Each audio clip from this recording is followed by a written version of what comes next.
Hi everyone, I'm back to read A Peek into the Past from 1864. This part is called Changes for America. In 1865, the Civil War ended after 4 terrible years.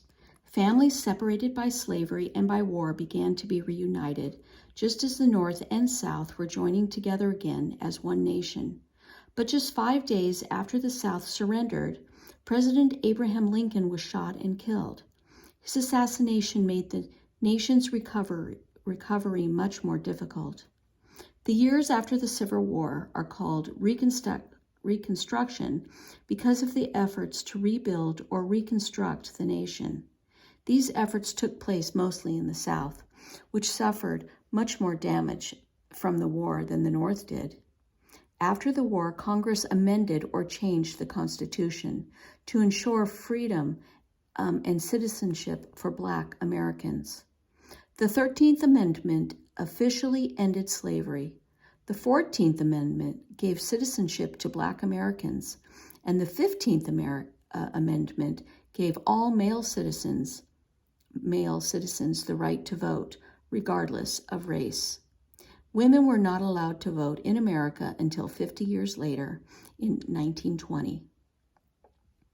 Congress also created the Freedmen's Bureau to help former slaves adjust to their lives as free people, since most did not have homes, jobs, or educations. The Bureau set up schools in the South for former slaves.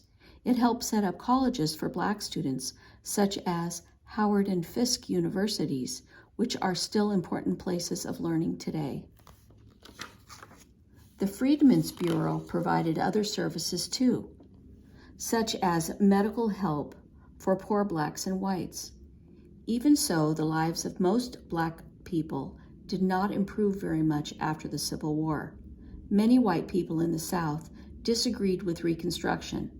They were angry that they were no longer allowed to have slaves, and that men who had been slaves could now vote and be elected to public office. They were also angry that the North was trying to control the South. So Southern states passed laws called Black Codes to keep Blacks in an inferior position. The laws forced many African Americans to work for lower wages and made it hard for them to buy land. Many Black people who could not afford to buy farms became sharecroppers. A sharecropper raised crops on land owned by someone else. In exchange for using the land, the sharecropper gave part of the crop to the landowner and sold the rest to earn money. But some landowners cheated sharecroppers. This and other problems kept many sharecroppers and their families living in poverty, just as they had been in slavery. Southern states also passed laws to segregate or separate Black people from white people.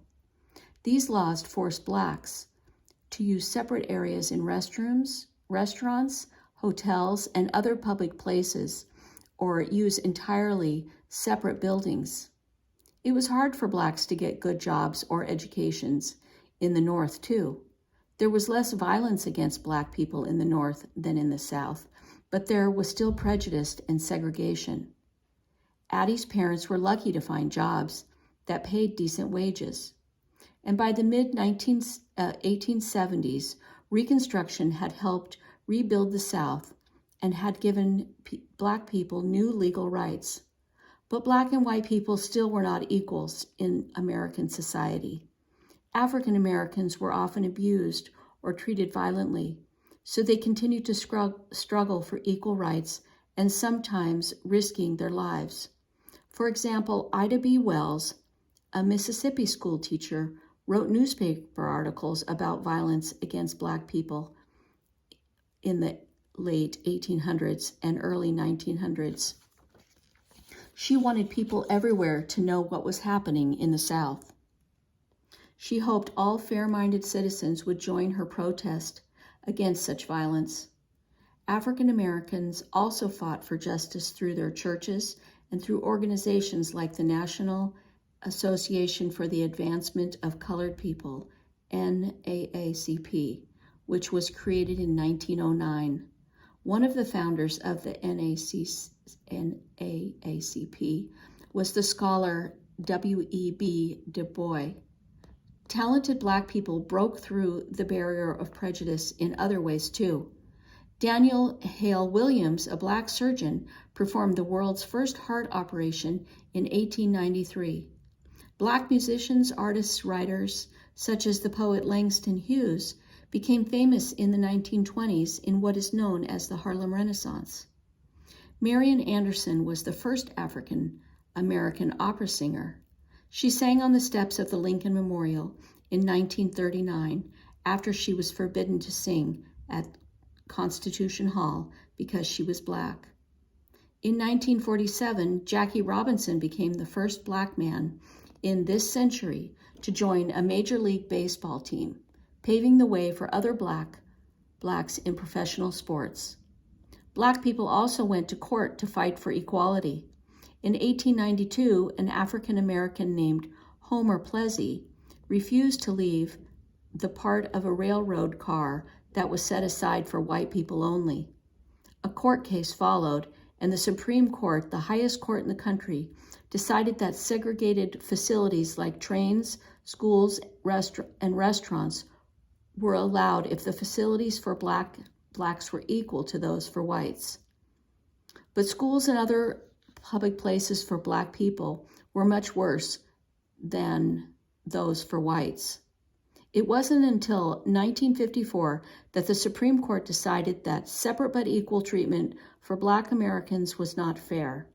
A lawyer named Thurgood Marshall and the NAACP argued that keeping Blacks in separate schools was unfair. Because Marshall and the NAACP won the case, all segregation in public places is now illegal. Marshall later became the first Black person to serve on the Supreme Court. The modern civil rights movement started soon after the 1954 case because segregation continued, even though it was illegal. To protest, Black people such as Rosa Parks sat in places reserved for whites and refused to move until they were arrested. People of all races protested together in marches. Many protesters went to jail, and some were killed. Dr. Martin Luther King Jr. led the effort to end segregation peacefully. He fought for justice until he was assassinated in 1968.